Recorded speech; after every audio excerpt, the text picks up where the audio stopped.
Yes, what's on your mind? If you're ready to talk, then yes, so am I. I can't hate you. I tried. I wanted to hold you responsible for all the things you've done for my wife, for Telos, for Dustil. But I can't. I got the revenge I always wanted when Saul died, but it hasn't brought me the peace that I thought it would. You have a darkness inside you that must be Revan. But there's more to you as well. I see it. I know it's there. That's why I can't hate you, why I don't want any more revenge. You don't have to be Revan. You can be so much more. Whatever the Jedi did to you, they gave you that chance. Whatever's happened up until this point, there's going to come a time very soon where you're going to have to make a choice, and there won't be any turning back. Well, then I hope I can save you from yourself. Yes, what's on your mind? You got it.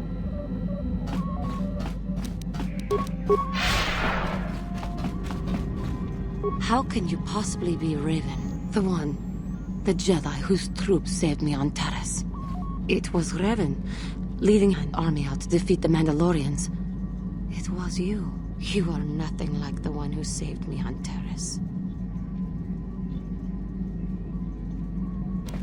You are obviously not who I thought you were once upon a time. I thought you were the ideal Jedi. I thought you would never turn against us. Yet here you are. You did turn in the end. I did not want to believe it. But now, I suppose you have a chance to redeem yourself. You can work with us. For the Republic. For the Order. We can set right what you started so long ago. And I hope that what you see as necessary is what we originally set out to do. Time will tell what choices you make. I shall stay by you to see this task done. How may I be? What is it you would like to speak to me about? Of course.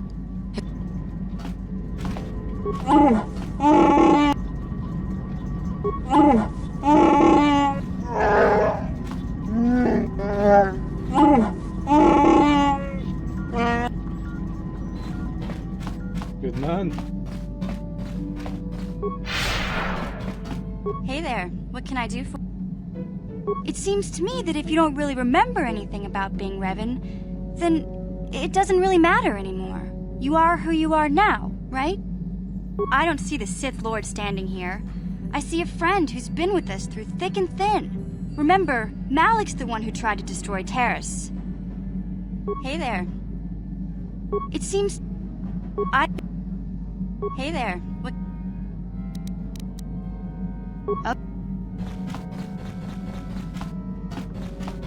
Yeah, what do you want?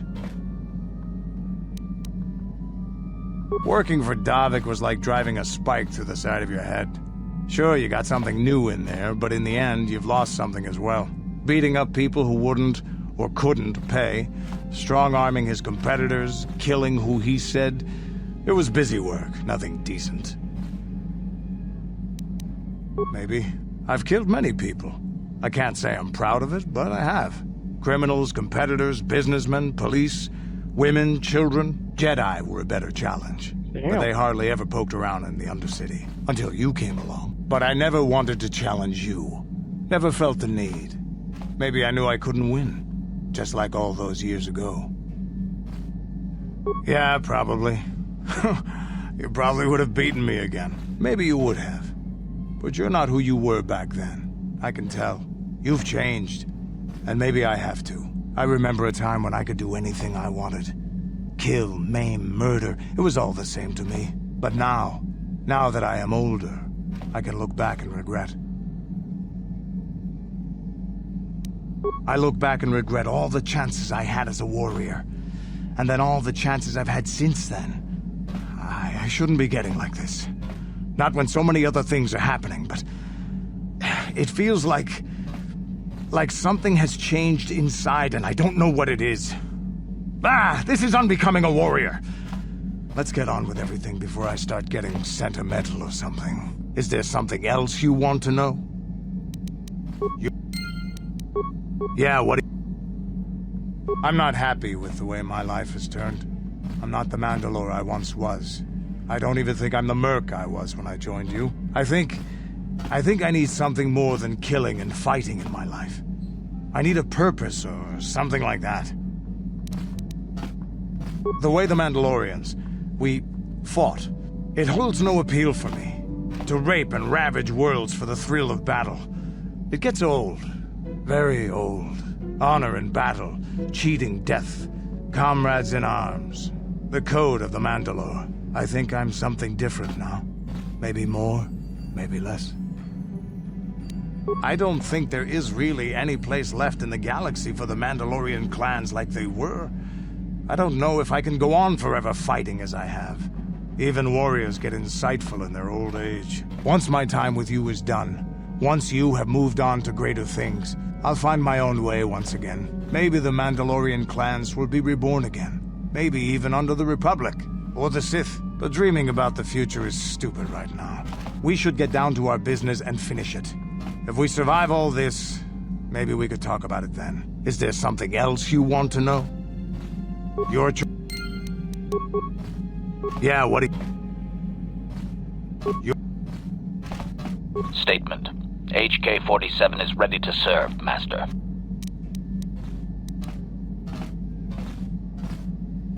Commentary. That is unnecessary now, Master. I have been returned to you and my memory core is now fully functional. Statement. My functionality has now been fully restored, Master. I exist to serve Revan as your personal battle droid. In time, my assassination protocol can be restored, and at that point I will once again endeavor to eliminate any meatbag opposition you may have. Statement. Statement.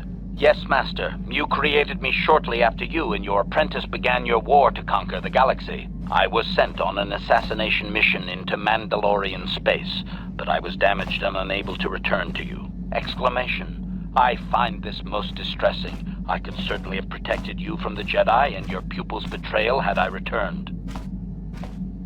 Observation. You may be right, Master. This way we are reunited, and neither of us has suffered permanent termination. Observation. In many ways you are, Master, yes. You have much of the beloved cruelty of the Master I knew. You seem to have forgotten much, but in some ways you seem improved from the human I once knew. It is difficult to explain, Master.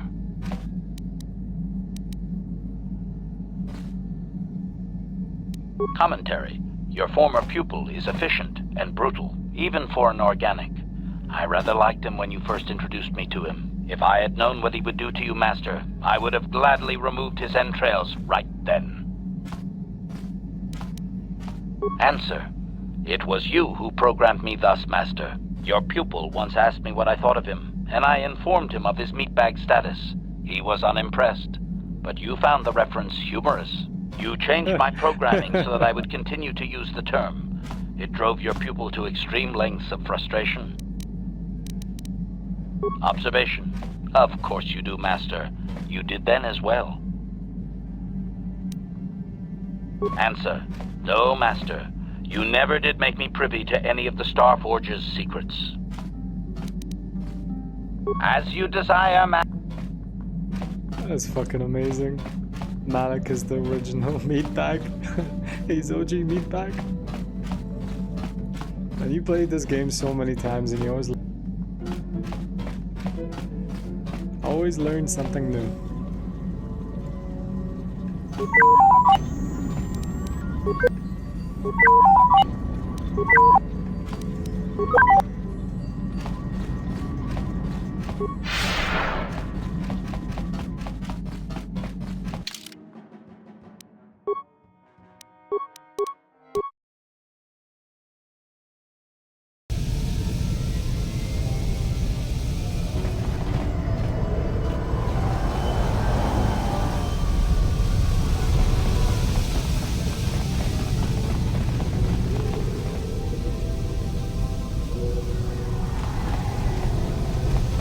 Hoping to see what was below.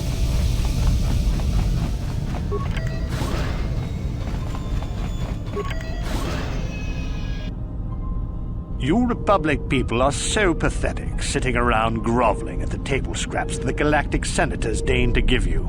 It makes me sick. The senators work for the good of the whole galaxy, not for individual gain. Ha! Don't make me laugh, you gutless simp.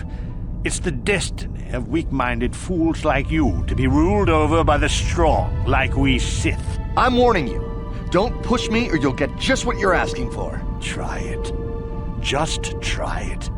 I'd love to see you throw the first punch. And with all the cameras around, the Selkath would be all over you inside of 30 seconds. You break their laws. You pay the price, Republic scum. But I can see that you're not man enough to back up your words anyway. If you ever feel like relieving yourself of your worthless existence, feel free to come by our enclave here.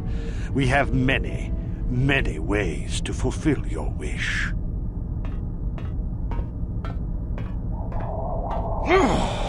Yeah, what are you... Oh, I apologize, Master Jedi. I should not have been rude. Man, the Sith were like the original rage baits. Well, these damn Sith are everywhere on Manaan, pushing us Republic citizens around, trying to goad us into breaking the law somewhere. Yeah, there's nothing we can do, though.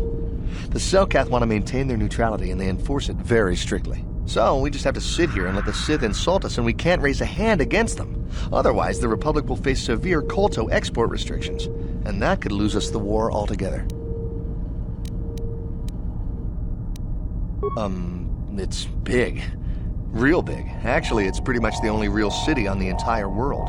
The only place for us air breathers, anyway. Manaan is a water world, which you may have noticed on your way down to land here, inhabited natively by a species of fish people called the Selkath.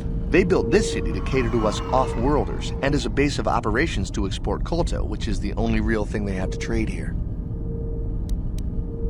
The Selkath think that by staying neutral, they can play both sides, selling kolto to everyone that needs it, and making themselves too valuable to be worth conquering. Well, that, and they threaten to destroy the only natural source of kolto on the planet if anyone tries to attack them. But I think they're underestimating the length the Sith will go to get what they want. They're probably planning something already. Is there anything else you require?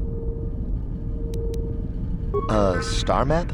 Like an ancient artifact or something? No, I'm sorry, I've never heard of it. Is there anything else I can do for you? Of course. If you have any other questions, you should probably see Roland Wan. He's the Republic diplomat here. He's by the Republic Enclave near the visitor residences. Oh, if you don't know where that is, go north from here, then south past the port official in the first courtyard, east into the second courtyard, then north, then east again. You got that? Have a pleasant stay, Master Jedi. North, then east, then south, then west, then north again, then east again. Something from west. I think I got it.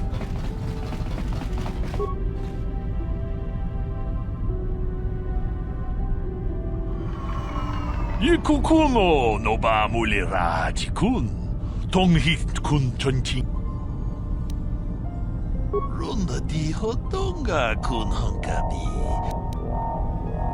Takum justak miki grabelmogo. Kachichu ita bodunga. Dolbabank wale oganda naru chuchut.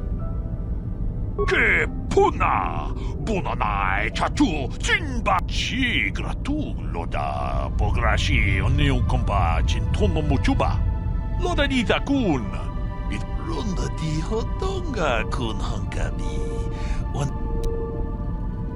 tag bis tu bonko koki bakbaka ching para chiska mule kuyami jus chikata na patoga ya fulki go Shagji locha wana wama? Kava volpa multi gumuna. Manaman atota. Hakiju krata bola shui tongatong. Jong no bunka mulera kung tong haitwam jiji jom lumpa. Nita poe tikito. Dolpa da bongwaleo gan. Ka chikun ida hodonga. Iking kuno. Tong abog siya ninang wanga kundis keng balemura. Kava dumpa ku palia mukapata punana chaku I tolpa da bongwale gando na gugu chut. Kava dum ku pelio botenya bonanai kuchu. We tam Buragatong, mulira siyang turong ni napotata tuangachun tize, tong abog siya ninang. Uchua penki, tang itwamaji, human act in ikat chao baso. Jiska dosoki, kopa bono nakachu, labora na winki smack toma, chiwa aita kang kicha na jupornibo. Kun muli ras nimo poiwanga, tang itwamaji, human... Patoga yakuli kokala jiji! Tingkuin ko ka, tang hitwana ji sabkat agi. Tingkuin ko ka, kimba ni chalora kun. Jiska dosoki, kopa bono nakachu, labora na winki smack toma. Tong hitwama agi inko tune. O tong hit, chiwa aita kang kicha na jupornibo. Kun muli ras... Jiska dosoki, kopa bono nakachu, labora na winki smack toma. Tong hitwama agi inko tune. O tong hitwama ji agi inko tu. Kakin cha nawabakaon. Pichage borang turang. Tong hitwama ji agi inko tu. Kachopa bogra shanko tachi cha. Chao baso.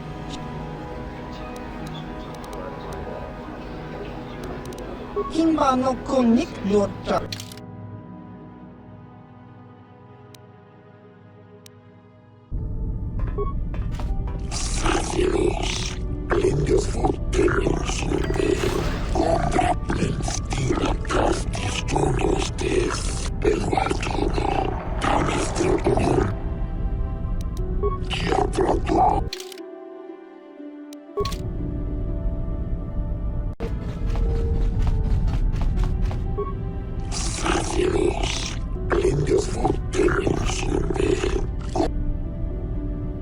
I actually have some Giska for you.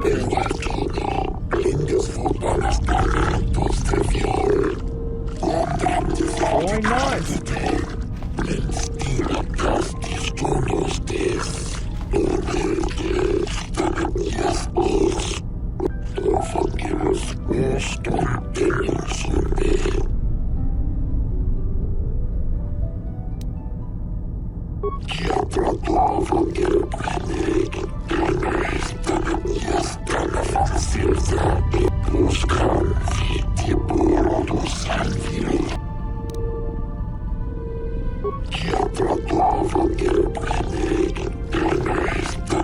What do you mean 100 credits? At least 10,000, what the hell?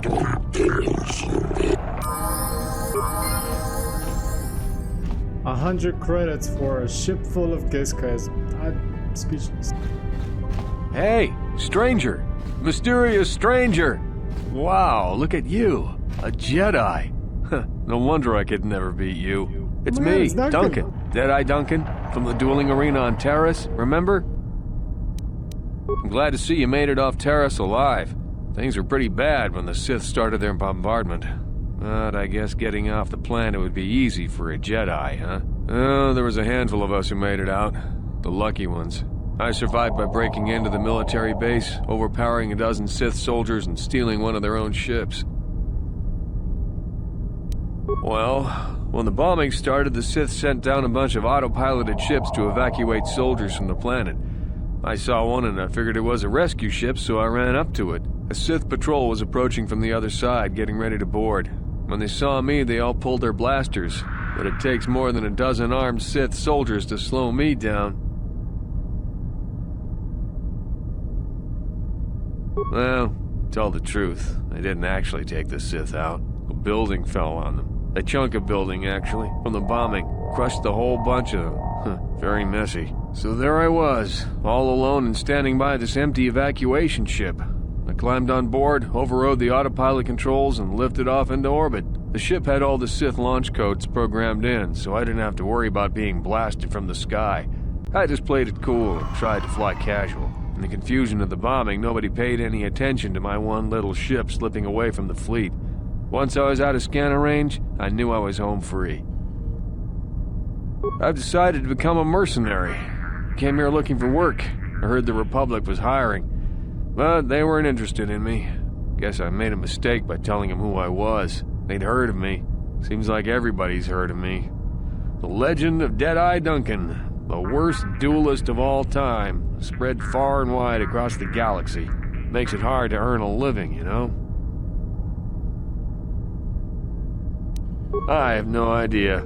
All I know is that if I don't find some way to shake my reputation soon, I'm gonna have to find another line of work.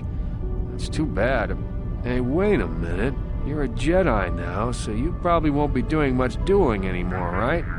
So the name Mysterious Stranger probably won't be much use to you anymore, right? So, can I have it? I mean, if everyone's heard of Deadeye Duncan, then they probably heard of the Mysterious Stranger, but nobody knows anything about you except the name. You could be anybody. Man, woman, me.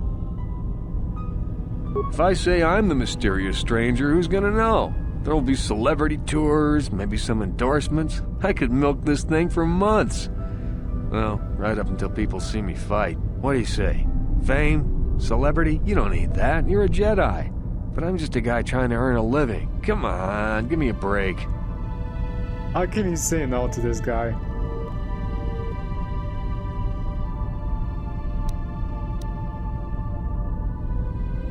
Really? You mean it? Oh, this is great.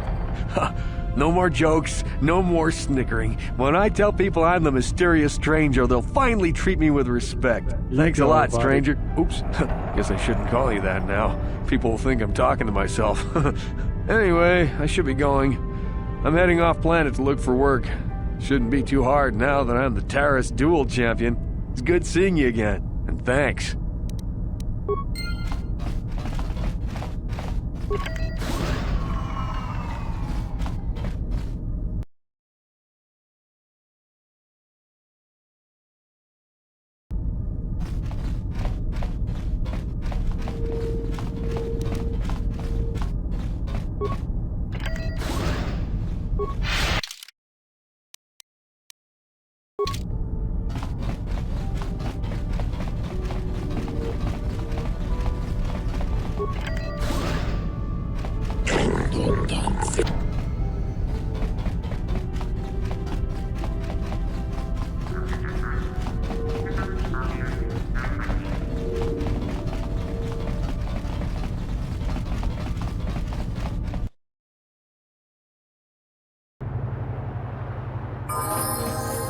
Your wish?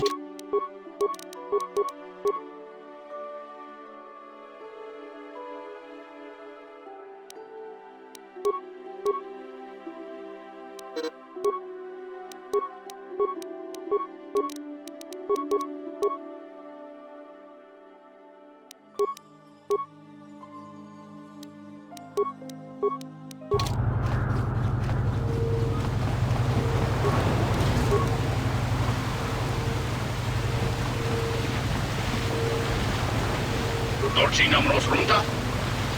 Dobry czuba basz, gets tawini maler. Dobry czuba.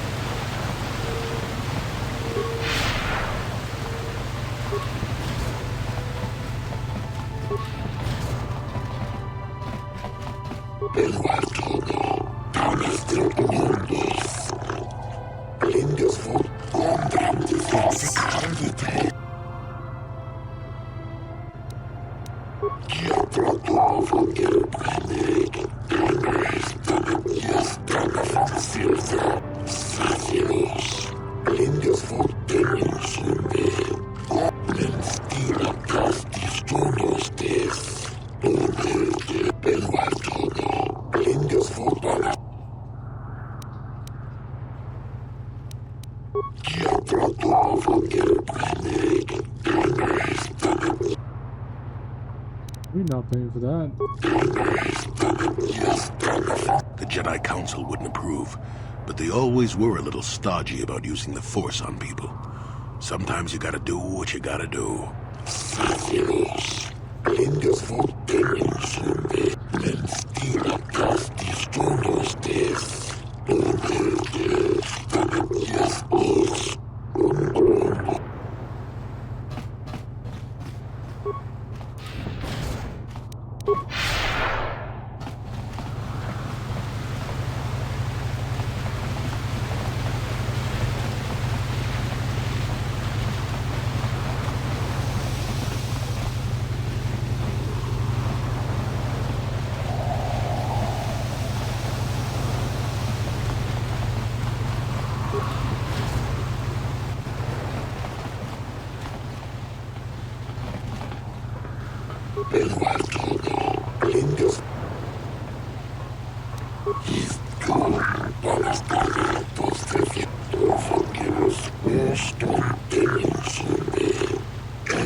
Kipuna na bonsha.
What do you want?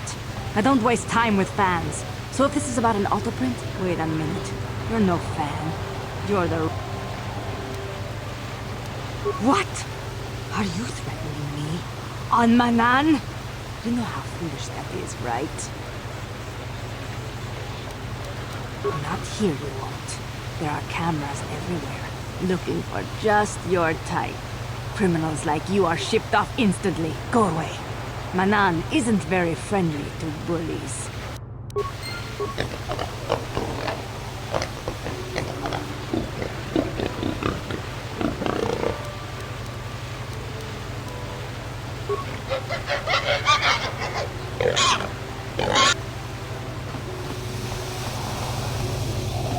Boy, we winning.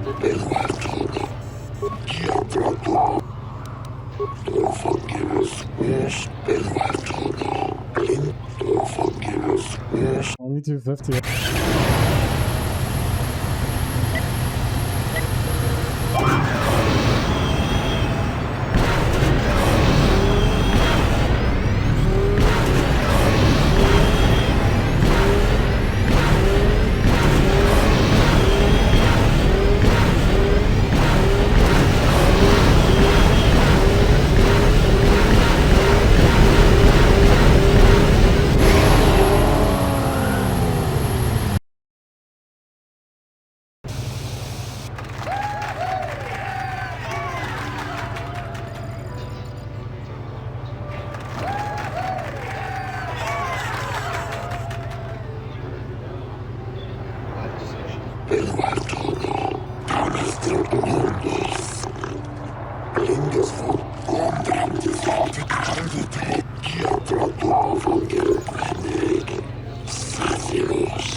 Mokao dangya foki.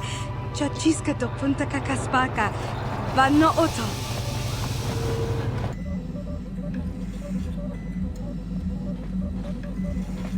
Got something on your mind, dude? You got yourself a fast little ship? I'd forgotten what engine sounded like. The closest thing to that on Kashyyyk is an uller in mating season. Ugh, frightful. Or it could be for the free food. What's the gunk that comes out of the synthesizer on this bucket anyway? Do you never clean the darn thing?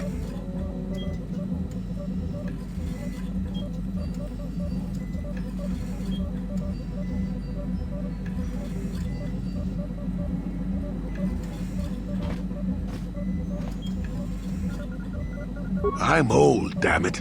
I'm allowed to be enigmatic when I want to be. And don't you go telling me otherwise. You know, you remind me of someone else I knew ages ago. Pleasant enough fellow, great destiny, all of that. Breath like a bantha. Oh, very funny. Is it my fault that some people are so easily annoyed? Like impatient little children. With blasters. Anyway, where was I? Oh yes, Andor Vex was his name. The Force swirled around him like a hurricane. That's how great his destiny was. No, you wouldn't have. Sometimes swirling force is just swirling force. It gets us old Jedis excited at our age, so we go, ooh, destiny. Well, it turned out that poor Andor believed a wee bit too much in the infallibility of that destiny. That overconfidence turned out to be his downfall. I don't know. Are you overconfident? I hadn't noticed. Even if I had, I would never comment on it. We're talking about Andor, remember? Let's see. Oh yes, Andor's downfall. I was pretty young myself when it happened. At the time, I thought that Andor's destiny couldn't be more boring. You know, if you keep interrupting, it will take even longer. Have you no patience at all? How did you get as old as you are, anyway? I was just about to abandon Andor to whatever the Force intended for him when his ship was overtaken by a Dimian warship. Now, you've probably never heard of the Dimians, but at the time, they were a nasty lot led by a nastier overlord named Krat. Tall fellow, big teeth. Krat has us hauled onto the bridge of his ship for questioning, and that's when I knew that Andor's destiny was at hand. Well, Andor decides that his destiny makes him invulnerable, and Starts making all sorts of demands. Free me now. I'm not answering questions. Blah, blah, blah. Don't you know who I am? Krat decides he's had enough and begins crushing Andor's neck. I told the boy he should have kept his mouth shut. I think he agreed too, or this could have just been gurgling noises. Well, anyway. Finally, Krat has enough of Andor and tosses him aside into this giant energy intake shaft. Andor gets sucked in and starts bouncing around, screaming. Maybe Andor hit something sensitive on the way down, or just didn't agree with the reactor core. Next thing I know, all the ship's alarms are ringing. Everyone panics, and I run, barely making it to the ship in time before the explosion. Krat dies horribly, and the Dimians never quite recovered. Changed the political course of the entire sector for centuries to come. I'd call that quite a destiny, wouldn't you? Well, now that's the ingratitude of youth for you. I relate an exciting tale, and do I get thanked for it? No. No, it's all me. Anyway, go on. My throat is dry and you're making me cranky. Shoo! Got something on your mind? It's a ship. To be more specific, it's your ship. You tell me. And that's about all I got to say about that. Now, let's get going. Oh, I get it. Let's play with the old man's head, is it? He's half senile. He'll forget I said anything. Wait, what was this about anyway? Got something on... Did I? My. Somebody woke up on the wrong side of the starship this morning, I see. Is that a chip on your shoulder, or are you a bit surly today? At any rate, I already told you why I wanted to leave. I'd seen everything I wanted to on Kashyyyk. Time to go. Time to move on. The hermit says he's tired of living alone in the giant forest, and you find that hard to believe. How cynical are you? How many kilometer-high trees can you find an interest in before you figure you've had enough? I'd bet you can't be bothered to stay in one room for more than 15 minutes. And then there's all the critters in the Shadowlands. I'm just happy to be back in space, doing something new. Is that too much to ask? You got a smart mouth on you there, you know that? If others could talk, they'd sound like that. I'll admit, for all its flaws, Kashyyyk was home enough. But when you came along and I saw the destiny you had before you, I couldn't help but be intrigued. Interest? Well, I certainly don't have a vested interest. Call it more idle curiosity. Your destiny is rather unclear. In fact, everything about you that I can see is odd. Slightly off, as if my eyes are trying to trick me. Something is very dark about you. But, I'm sure you don't need to hear my ruminations. You've probably got enough nosy Jedi offering you one opinion after another to make you sick. Your future will come of its own accord, trust me. Sometimes navel-gazing at it doesn't get you anywhere. I wouldn't worry about it too much if I were you. You remind me a bit of Nomi. That can't be all bad. Nomi Sunrider. She came late to the Force, just as you have, and became one of the greatest Jedi ever. Oh, fine lass. Whether you'll follow the same path remains to be seen. For one thing, we'll never get anywhere if you stand around chatting up old men all day.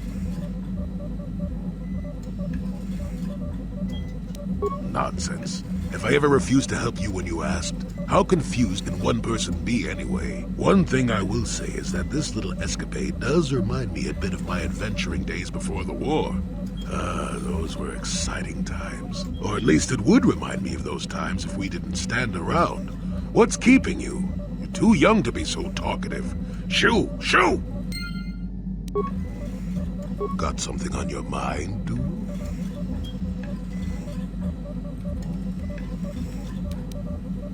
Did I say that? Strange the tricks memory plays on you when you get older. Didn't I say that my past was my affair? You don't see me poking and prodding you with questions, do you?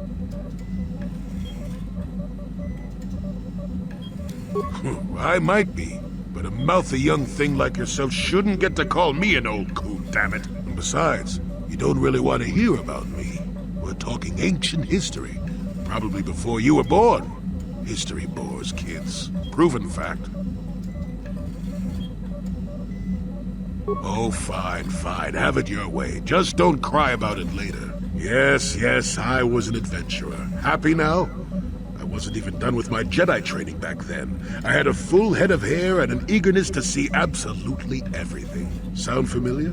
The Council was never happy with willful, brash Jolee Bindo, you see. Even less so when I began my smuggling career. Don't look at me like that, damn it. I wasn't always the wrinkled coot I am now, you know. I can still fight, too. So wipe off that smirk I see there. At the time, the Yukata system was interdicted by its own king. He preferred to keep his people starving and poor, all the better to oppress them. The Senate was trying to negotiate a peace, but they were getting nowhere as usual. I decided I wasn't going to wait. I found myself a ship and a partner, and we began smuggling food and supplies to the Yukata citizenry through the blockade. Well, we didn't buy all the equipment per se. Some were happy to donate goods. Some we just knew had more than they could use. Stole is such a harsh word. They would have donated those goods readily enough if they were compassionate. I considered it a tax on the greedy. We only got caught once. A lone Yukatish frigate shot us down and forced a crash landing. I thought the Force had abandoned me, as I remember. Well, as it happens, getting shot down turned out to be very fortunate. That day was the day that was the day I met my wife. You know another way to get a wife? But yes, that's when I met her. If it's all the same to you, I'd prefer to stop talking now. My mouth is starting to draw flies. Got something on your mind, do you? I don't want to talk about that.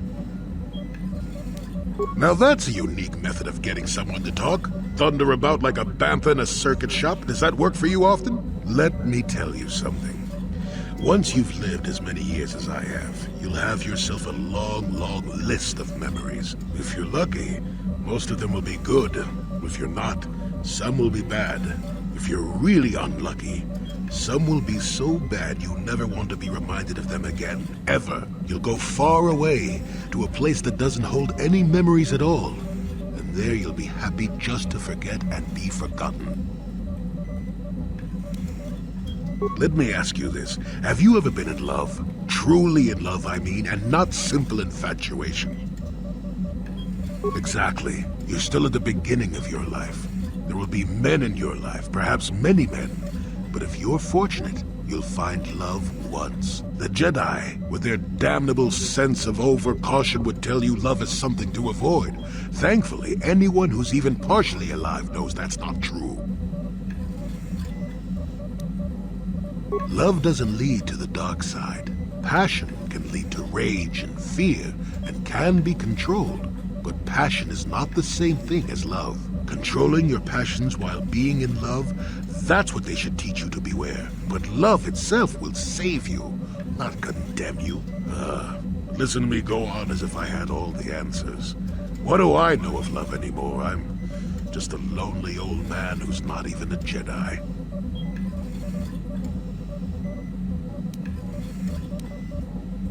You do you? I wouldn't listen too closely. I'm no authority on anything. I just think that the greatest things in life shouldn't be avoided because they come with a few complications. Love causes pain, certainly. Inevitably, love is going to lead to as much sorrow and regret as it does joy. I suppose there are perfect, eternal loves out there, but I haven't seen any. And how do you deal with the bad part of love is what determines your character. What determines the dark side's hold over you. I haven't changed my mind. I'm still not going to talk about it. You go and find your own love if you want to know so badly. I'll tell you one thing. Sometimes, no matter how hard you try, You and the one you love simply aren't meant to be together. The trick is to know when that is. To know when it's time to fight and when it's time to part ways. There I go, waxing philosophical again. Somebody blast me already. Let's get going before I start talking in riddles, damn it. Got something on your mind, dude? Who said I left the Jedi? Don't get so uppity, damn it. The point I was trying to make, if you decide to actually listen, is that I never left the Order. The Order left me. You know what I hate? Well, lots of things really, but I'm old and easily annoyed, but that's besides the point. What I really hate are how most people view the Jedi. Everyone thinks that the Jedi are perfect, that they can do no wrong. They think the Jedi Council is completely incapable of injustice.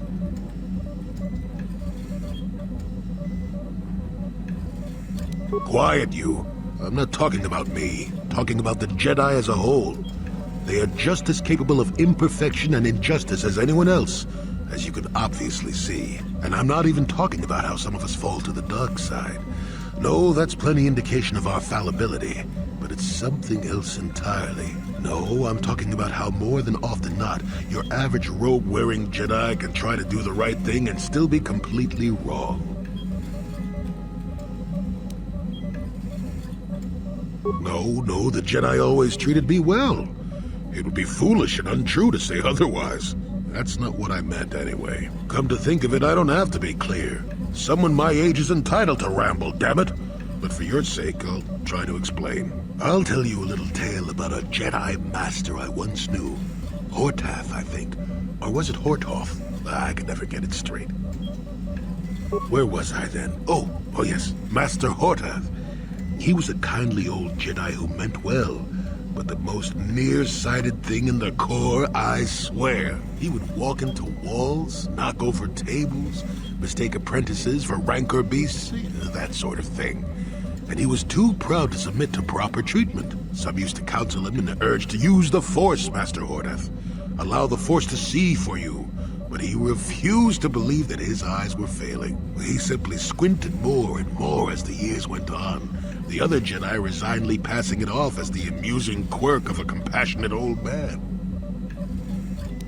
So, one day a young Padawan meets Master Hortath in the courtyard and, not knowing of his blindness, asks him for directions to the council. Quite sure of himself, Hortath gave the lad directions, which happened to lead back outside and away from the Enclave. The Padawan is confused, naturally, and he asks if Master Hortath is sure, and of course Master Hortath says that he is. The Padawan suggests that perhaps he should ask someone else, but the proud Hortath now feels insulted. He tells the Padawan to take the route he prescribed and no other. Rather dejectedly, the Padawan did as he was told, and so ended up leaving the Jedi Order forever. It was decided that the boy's fate was to leave the Order anyway, though whether that was out of respect for Hortath or because the boy went on to something else, well, we'll never know.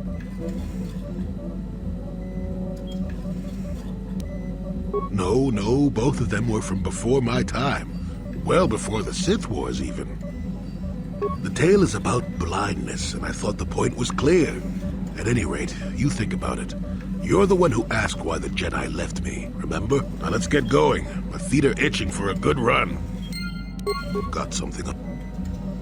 Bad men. Women, too, to be fair. Oh, indeed. They make a fine sandwich, also.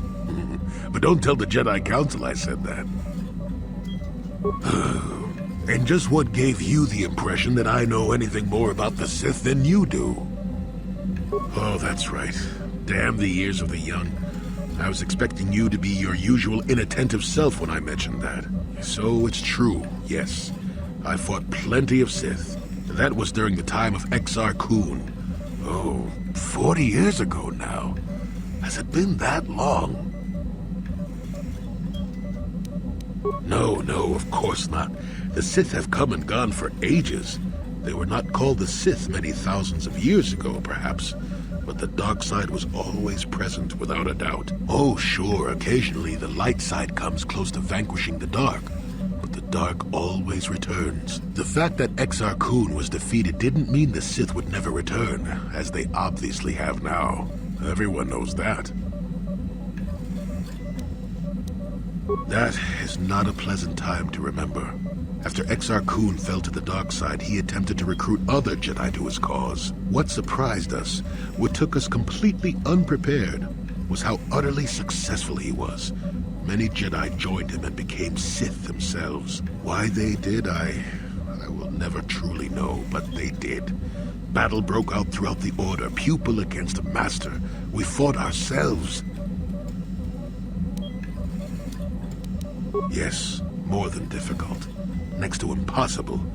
How do you fight against someone you love? I dislike such memories. It leaves a taste in the mouth that... it is a sadness I thought I had put aside long ago. Ask me about the war some other time, just not now. I would prefer to be by myself for now. Got something on your mind, dude? Not particularly.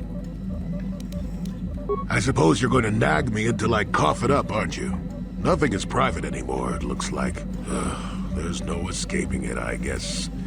So be it. My wife's name was Neyama. She was the Yukatis enforcer who shot me out of the sky, if you remember. My wife had plenty to do with the war. Upon meeting her, I knew right away that she was strong in the Force. That's why she was able to shoot me down. Neyama was a marvel of a woman. Fiery, determined, smart. She dragged me to the capital and foiled 3 of my attempts to escape prison. Oh, and that body. Well, yes, that. Needless to say, I eventually won her over. That was after I kidnapped her upon being broken out of the Yukatis prison, mind you. But, that's another story entirely. At any rate, I wanted to train her in the Jedi way. The Council refused my request, naturally. I was still a Padawan at the time. I was an experienced Padawan, surely, but not yet ready to be a full Jedi, and certainly not ready to train another, especially not one so old as my wife.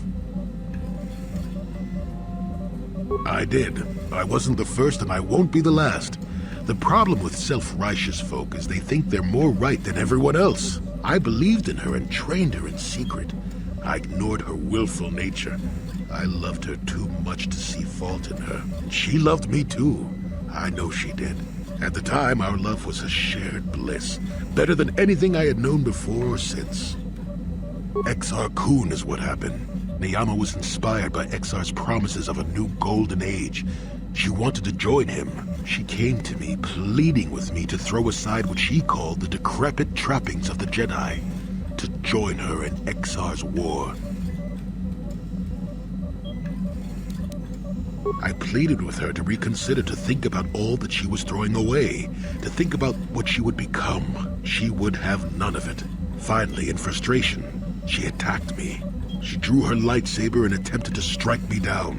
It was a scene being repeated everywhere throughout the galaxy. Pupil against master.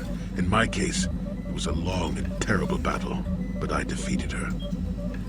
No, I had her at my mercy, disarmed and defenseless. She looked up at me and she knew I couldn't do it.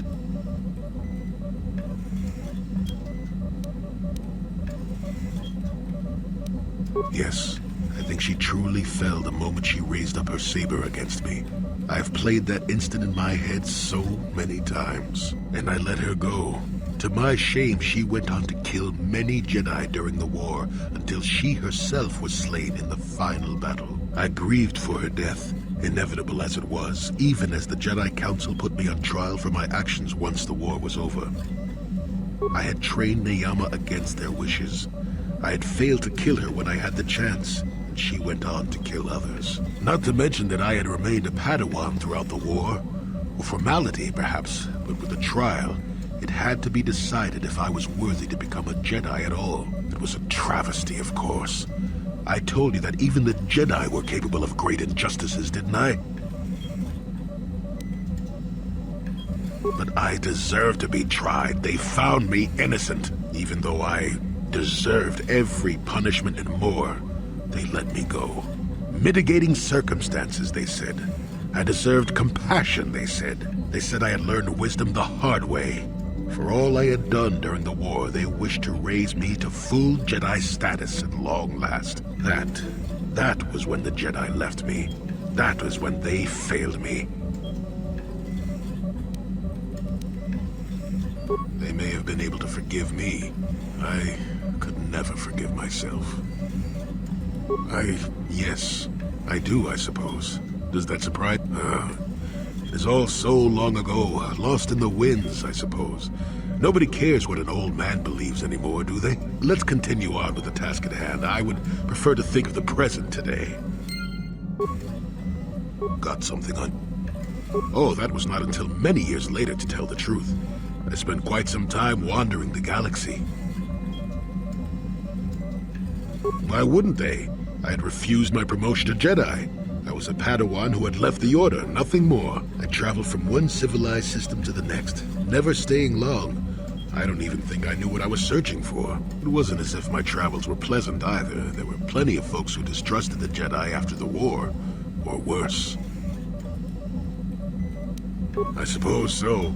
Not everyone would understand why the Jedi would suddenly start killing themselves and tearing up half the galaxy, would they? If people weren't treating me with suspicion, they were looking at me with greed.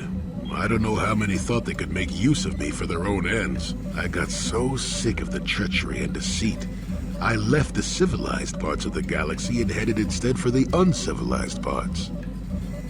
Actually, I was on my way somewhere else when I crash-landed on Kashyyyk. The ship I was using was a rust bucket. I'm no mechanic, and besides, after you plunge nose first in the trunk of a 5-kilometer-high tree, chances are you don't have much ship left. I'd taken some damage passing through an unexpected asteroid field, as I recall, but I wasn't completely without some systems. I could still guide her a bit when I crashed. It wasn't what I would call the smoothest landing, especially considering I ended up smack at the depths of the Shadowlands. But I lived. Sure, why not? It seemed like an interesting enough place to spend a couple of decades exploring. What do you know? I'd done enough wandering by that point, thank you very much. I felt at peace in the Shadowlands. Oh, they did at first, oh yes. I can't say I was overly pleased to encounter a group of indigenous giant carpets either, I can assure you of that. No. I was the intruder in their land, after all. They got to trust me well enough after a couple of decades of my aid. When I could, I would assist a few young ones who would get lost in the Shadowlands or attacked unexpectedly by the wildlife. I must say, for a while there, the Wookiees actually thought I was some kind of benevolent forest god. Amusing, really. I set them straight eventually. At first, when the slavers took to hunting down lone Wookiees in the fringes of the Shadowlands, I did my best to divert them. Later, when Shundar made his deal, I didn't see any point. I wasn't here to save them from their own sad follies, after all.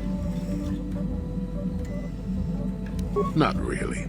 Kashyyyk is a place you can feel very small in. It felt good to devote my time to helping people and living simply. What can I say? I did it all for the Wookiees. The Wookiees? Well, okay, maybe I needed some time on a quiet and remote planet, but if you ever need a friend, an incredibly strong hairball isn't a bad call.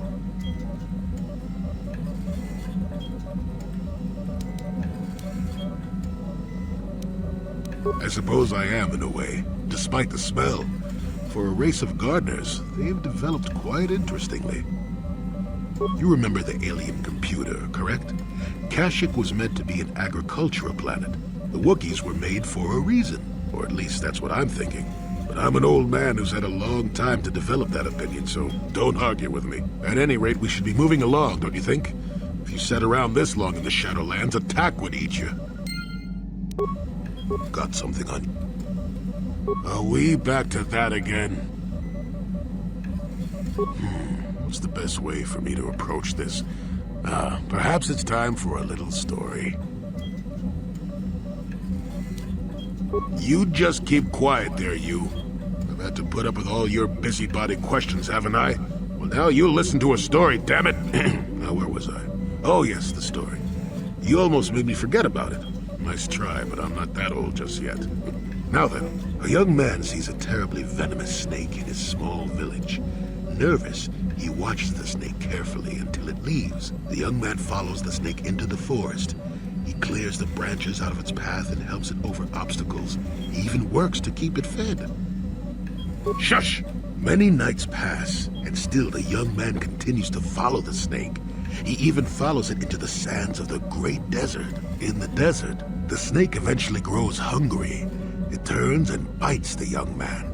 Its poison quickly working its way into his system. Finally, curious, the snake looks at the boy as he lays dying and asks, "Why were you foolish enough to follow me all the way out into the desert?" The boy looks back and replies, "Did I follow you? I thought I was leading you away from everyone else." And then he died. Well, now, that's what I wanted to see for myself.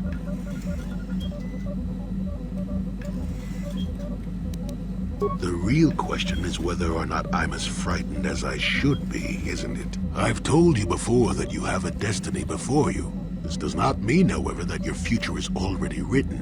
They are not the same thing. You have the choice of which direction you take your destiny in. More than engine-sucking Andor, certainly. But even he had a choice. So far, you've chosen to take a darker path. You know the consequences of that. We'll see if you decide to stay your course. I'm not here to judge you or tell you which path to take. I'm here ready to offer you my help, should you ask for it. I do that because I think it's important. More important than remaining in my home and pretending the galaxy doesn't exist. That's why I'm here. I'm rather glad I came too, really. You're a fine young lass. I hope things turn out well for you.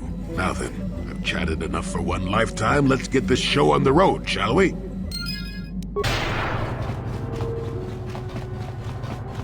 Have you managed to retrieve the data? Excellent. It does not appear to have been tampered with, so the Sith did not manage to copy its contents yet. And now for your information. We are not supposed to speak of this, but since you are a Jedi and we have exhausted all the other options, I think I can entrust you with this. As you know, the Republic is fighting for its very existence against the evil of the Sith Empire. As you also undoubtedly know, we're doing very poorly. We need much in the way of supplies and material to stem the tide of battle and bring us victory. Manaan is the sole source of KOTOR, the most powerful medical substance in the galaxy. Frankly, we need as much of it as we can get. The Selkath conservatives, with their neutrality treaties, seek to treat the Sith and the Republic equally. This includes Kolto exports, but a few more far-sighted Selkath see that if the Sith are ever allowed to win, the galaxy will be plunged into darkness, and there would be nothing to stop them from taking Manaan anyway, so we made a deal. We recently began construction of a secret underground facility to harvest Kolto directly at its source. We also hope to one day be able to synthesize it effectively. Current techniques are insufficient for the task, so we must mine it for now. The amount we take would hardly be noticed, since most is lost naturally before it reaches the surface anyway. We were nearing completion of the base when the digging teams reported some sort of obstruction. An ancient building or artifact, possibly your star map. Transmissions from the base were cut off abruptly after that, and we haven't heard from the station since. As you may have noticed, we're hiring a lot of mercenaries around here. Ostensibly, they're to be shipped off-world to aid in our fight against the Sith, but they're really for another purpose. When we lost contact with the station in the Rackard Rift, we sent our contingent of Republic soldiers down to investigate. None returned. We've tried hiring mercenaries and sending them down as well, but none of those expeditions have returned either. The reason we really sent that droid underwater, and the reason we needed its data back so badly, was to find out what happened to the Rackard Rift station. But now that we have the data back, our operation is in no danger of exposure to the Sith. And now I must live up to my end of the bargain. I took the liberty of having a submarine prepared for your departure. Merely use this card to get past the door behind our Kolto packing room and enter the sub they're in. It has been programmed to take you down to the station, and also to take you back up should you need something. I would send soldiers to assist you, but we've lost many of ours, and nearly exhausted the mercenary population of this planet. The soldiers we have are barely enough to keep this base secure. The Sith have also noted our interest and begun to bribe mercenaries away from us. Please, find out what happened to the facility. There may be some survivors left down there. perhaps even the head scientist, Kono Nolan. Good luck in your efforts.